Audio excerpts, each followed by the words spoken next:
ಏನು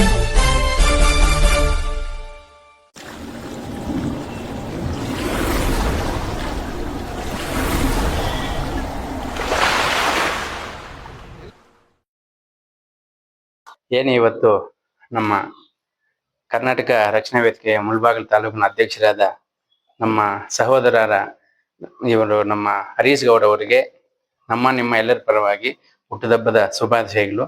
ಅದೇ ರೀತಿ ಅವರಿಗೆ ಆ ತಾಯಿ ಭುವನೇಶ್ವರಿ ತಾಯಿ ಒಳ್ಳೆ ಆರೋಗ್ಯ ಐಶ್ವರ್ಯ ಕೊಟ್ಟು ಸದಾಕಾಲ ಇದೇ ಅವರು ಈ ಸಂಘಟನೆ ಯಾವ ತರ ಒಂದು ಮುಂದುವರಿಸ್ಕೊಂಡು ಹೋಗ್ತಿದ್ದಾರೆ ಅದೇ ಶಕ್ತಿ ಕೊಡಲಿ. ಅದೇ ರೀತಿ ತಾವೆಲ್ಲರೂ ನಾವು ಸೇರ್ಕೊಂಡು ಪ್ರತಿಯೊಬ್ಬರವ್ರಿಗೂ ಪ್ರೋತ್ಸಾಹ ಕೊಡ್ತಾ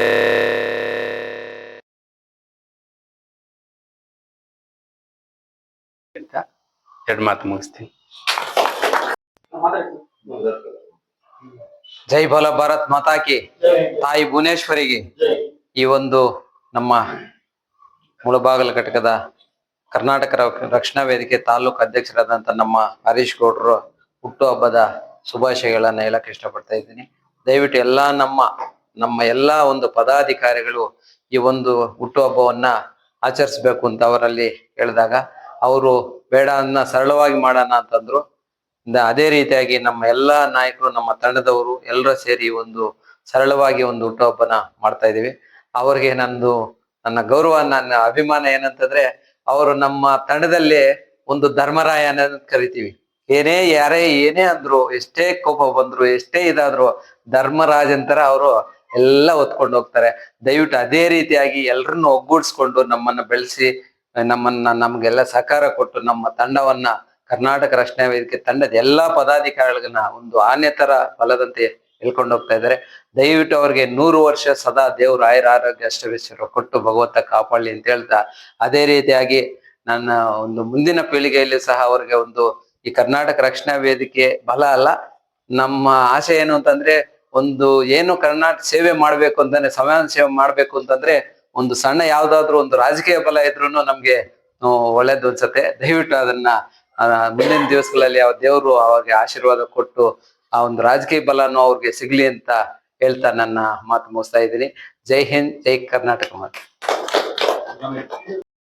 ಎಲ್ರಿಗೂ ನಮಸ್ಕಾರ. ಈ ದಿನ ನಮ್ಮ ಆತ್ಮೀಯ ಸ್ನೇಹಿತರಾದಂತ ಹರೀಶ್ ಗೌಡ್ರ ಹುಟ್ಟುಹಬ್ಬದ ಪ್ರಯುಕ್ತವಾಗಿ ಎಲ್ಲರೂ ಇಲ್ಲಿ ಬಂದಿದ್ದೀವಿ. ಆ ಹುಟ್ಟುಹಬ್ಬದ ಆರ್ಥಿಕ ಶುಭಾಶಯಗಳು. ಅದೇ ರೀತಿಯಲ್ಲಿ ಮುಂದಿನ ದಿನಗಳಲ್ಲಿ ತುಂಬಾ ನೋಡ್ತಾ ಇರ್ತೀನಿ, ಹರೀಶ್ ಗೌಡ್ರು ಸಂಘಟನೆ ಆಗಿರ್ಲಿ, ಯಾವುದೇ ಒಂದು ಕಷ್ಟ ಸುಖಕ್ಕೂ ಎಲ್ಲ ಯೂತ್ ಅಲ್ಲಿ ಹಂಚ್ಕೊಂಡು ಚೆನ್ನಾಗಿ ಬರುತ್ತಾ ಎಲ್ಲ ಸ್ನೇಹಿತರನ್ನು ಪಡ್ಕೊಂಡು ಸಂಘಟನೆಯಲ್ಲಿ ಒಳ್ಳೆ ಕಾರ್ಯವನ್ನ ನಿರ್ವಹಿಸ್ತಾ ಇದ್ದಾರೆ.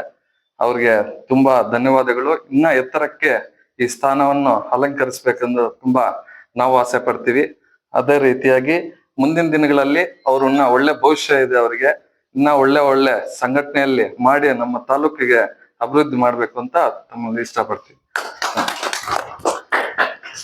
ನಮ್ಮ ಮುಳಬಾಗಿಲು ತಾಲೂಕಿನ ಕರ್ನಾಟಕ ರಕ್ಷಣಾ ವೇದಿಕೆ ತಾಲೂಕು ಅಧ್ಯಕ್ಷರಾದ ನಮ್ಮ ಹರೀಶ್ ಅಣ್ಣನವರ ಜನ್ಮದಿನದ ಪ್ರಯುಕ್ತ ಬೆಳಗ್ಗೆನೆ ನಮ್ಮ ಕೋಟಾದ್ರಿ ಕುರುಡುಮಲೆ ಗಣಪತಿ ದೇವಸ್ಥಾನಕ್ಕೆ ಭೇಟಿ ನೀಡಿ ದೇವರ ದರ್ಶನ ಪಡೆದು, ತದನಂತರ ನಮ್ಮ ಗರುಡ ದೇವಸ್ಥಾನಕ್ಕೆ ಕುಲದೇವಿಗೆ ಭೇಟಿ ನೀಡಿ ದೇವರ ದರ್ಶನ ಪಡೆದು, ತದನಂತರ ಒಂದು ಚಿಕ್ಕ ಕಾರ್ಯಕ್ರಮದಲ್ಲಿ ಭಾಗಿಯಾಗಿದ್ದೀವಿ. ಅದರಲ್ಲಿ ನಮ್ಮ ಮುಖ್ಯ ಅತಿಥಿಗಳು ನಮ್ಮ ವನಗನಹಳ್ಳಿ ಬಾಲಕೃಷ್ಣನ ಆಗಿರ್ಬೋದು, ನಮ್ಮ ರಘುಪತಿಯಣ್ಣ ಆಗಿರ್ಬೋದು. ತುಂಬಾ ಖುಷಿ ಆಯ್ತು. ಯಾಕೆ ಅಂದ್ರೆ ಒಂದು ಚಿಕ್ಕ ಹುಟ್ಟುಹಬ್ಬಕ್ಕೆ ಸರಳವಾಗಿ ಆಚರಣೆ ಮಾಡ್ತಾ ಇದ್ವಿ. ತುಂಬಾ ಖುಷಿ ಆಯ್ತು. ಜನ್ಮದಿನದ ಶುಭಾಶಯಗಳು ಹರೀಶಣ್ಣ. ನಿಮ್ಮ ಹೋರಾಟಗಳು ಇದೇ ರೀತಿ ಮುಂದುವರಿಲಿ. ಬರೀ ನಾಡು ನುಡಿ ಜಲಕ್ಕೆ ಮಾತ್ರ ಸೀಮಿತವಾಗಬಾರದು. ನಿಮ್ಮ ಹೋರಾಟಗಳು ಜನರ ಕಷ್ಟ ಏನೇ ಇರ್ಲಿ ಸ್ಪಂದಿಸಿ ಮುಂದೆ ಬಂದ್ರೆ ಅನುಕೂಲ ಆಗುತ್ತೆ, ಜನರಿಗೂ ಕೂಡ ಸಹಕಾರ ಆಗುತ್ತೆ ಅಂತೇಳಿ ನಂದೊಂದು ಚಿಕ್ಕ ಮನವಿ. ಅದೇ ರೀತಿ ಇಲ್ಲಿ ಎಲ್ಲಾರು ಬಂದಿದ್ದೀರಾ, ಅದೇ ರೀತಿ ತುಂಬಾ ಖುಷಿ ಆಯ್ತು. ಪತ್ರಿಕಾ ಮಾಧ್ಯಮದವರು ಕೂಡ ತುಂಬಾ ಧನ್ಯವಾದಗಳು ಹೇಳ್ತೀನಿ. ಬೆಳಗಿನಿಂದ ಒಂದು ಸುಂದರವಾದ ಛಾಯಾಚಿತ್ರಗಳನ್ನು ಹಿಡಿದಿರೋದಾಗಿರ್ಬೋದು, ನಮ್ಮ ವಿಡಿಯೋ ಮಾಡಿರೋದಾಗಿರ್ಬೋದು, ನಿಮ್ಗೂ ಸಹ ಈ ಕಾರ್ಯಕ್ರಮಕ್ಕೆ ಬಂದಿದ್ದಕ್ಕೆ ತುಂಬಾ ಧನ್ಯವಾದಗಳು. ಜೈ ಹಿಂದ್, ಜೈ ಭಾರತ್. ಕನ್ನಡದ ಹೋರಾಟದ ಮನಸ್ಸುಗಳು. ಹೋರಾಟ ಎಂಬುದು ಉದ್ಯೋಗವಲ್ಲ, ಯಾವುದೇ ಕಾಲಕ್ಕೆ ಕನ್ನಡದ ಕಷ್ಟ ಕಾಲದಲ್ಲಿ ನಾಡು ನುಡಿ ನೆಲ ಜಲಕ್ಕಾಗಿ ಯಾವುದೇ ಸಂದರ್ಭದಲ್ಲಿ ಆಘಾತಗಳಾದಾಗ ಯಾವುದೇ ವಿಷಯದ ಬಗ್ಗೆ ಕರ್ನಾಟಕದಲ್ಲಿ ಕನ್ನಡಕ್ಕೆ ಚ್ಯುತಿ ಬಂದಾಗ ನಾವೆಲ್ಲರೂ ಕೂಡ ಅಣ್ಣ ತಮ್ಮದರಂತೆ, ತುಂಬಾ ಸ್ನೇಹಿತರಂತೆ. ಅಣ್ಣ ತಮ್ಮದ್ರ ಮಧ್ಯೆ ಕೂಡ ಸಣ್ಣ ಪುಟ್ಟ ಇರ್ತದೆ, ಆದ್ರೆ ಅಣ್ಣ ತಮ್ಮದನಿಗಿಂತ ಹೆಚ್ಚಿಗೆ ನಾವು ಭಾಷಾಭಿಮಾನಿಗಳು ಅಂತೇಳಿ ನಾವು ಈ ಕನ್ನಡದ ನೆಲದ ಉಳಿವಿಗಾಗಿ ಸದಾ ಹೋರಾಟ ಮಾಡತಕ್ಕಂಥ ಮನಸ್ಸುಗಳಾಗಬೇಕು. ಅಂತ ಮನಸ್ಸು ಹರೀಶ್ ಗೌಡ್ರಿಗೆ ಆ ಒಂದು ತಾಯಿ ಭುವನೇಶ್ವರಿ ದಯಪಾಲಿಸಲಿ. ವಿಶೇಷವಾಗಿ ಇವತ್ತು ಕನ್ನಡವನ್ನ ಹೆಚ್ಚು ಉಳಿಸ್ಬೇಕು, ಬೆಳೆಸಬೇಕು ಅನ್ನೋ ಅಭಿಲಾಷೆ ಇರತಕ್ಕಂಥದ್ದು ಈ ಗಡಿನಾಡು ಕೋಲಾರ ಜಿಲ್ಲೆ ಗಡಿ ಭಾಗದ ಒಂದು ಪ್ರಾಂತ್ಯಗಳಲ್ಲಿ ಕನ್ನಡದ ಕಾರ್ಯಕ್ರಮಗಳು ಹೆಚ್ಚಾಗಿ ಬರಬೇಕು. ಅದಕ್ಕಾಗಿ ಇದು ನಿಮ್ಮ ಹುಟ್ಟು ಹಬ್ಬದ ಒಂದು ಜವಾಬ್ದಾರಿ ಮತ್ತು ಈ ಸಂದರ್ಭದಲ್ಲಿ ನಿನ್ನ ಮೇಲೆ ಇರತಕ್ಕಂಥ ಒಂದು ಭರವಸೆ, ಒಂದು ಆಸೆ ಮತ್ತು ಒಂದು ಅಭಿಮಾನಗಳನ್ನ ಈ ಸಂದರ್ಭದಲ್ಲಿ ನಿನ್ನ ಹುಟ್ಟುಹಬ್ಬ ಸಂದರ್ಭದಲ್ಲಿ ನಾವು ನಿಮಗೆ ಈ ರೀತಿಯಾಗಿರ್ತಕ್ಕಂಥ ಆಶಯಗಳನ್ನ ವ್ಯಕ್ತಪಡಿಸ್ತಾ ಇದೀವಿ. ಸದಾ ತಾಯಿ ಭುವನೇಶ್ವರ ಸಹೋದರಲ್ಲಿ ಒಳ್ಳೆ ವಿದ್ಯಾ ಬುದ್ಧಿ ಜ್ಞಾನ ಶಕ್ತಿ ಸಂಪತ್ತು ಆಯುರ ಆರೋಗ್ಯ ಭಾಗ್ಯ ನೆಮ್ಮದಿ ಸುಖ ಶಾಂತಿ ಸಮೃದ್ಧಿಗಳು ಆ ತಾಯಿ ಭುವನೇಶ್ವರಿ ನಿಮಗೆ ದಯಪಾಲಿಸಲಿ. 100 ವರ್ಷಗಳ ಕಾಲ ಸುಭಿಕ್ಷವಾಗಿರ್ಬೇಕು. ಕನ್ನಡದ ಬಗ್ಗೆ ಸದಾ ಎಚ್ಚೆತ್ತು ಹೋರಾಟ ಮಾಡುವಂತ ಶಕ್ತಿ ನಿನ್ನಲ್ಲಿ ಬರಬೇಕಂತ ಈ ಸಂದರ್ಭದಲ್ಲಿ ಹಾರೈಸಲಿಕ್ಕೆ ಇಷ್ಟಪಡ್ತೀನಿ.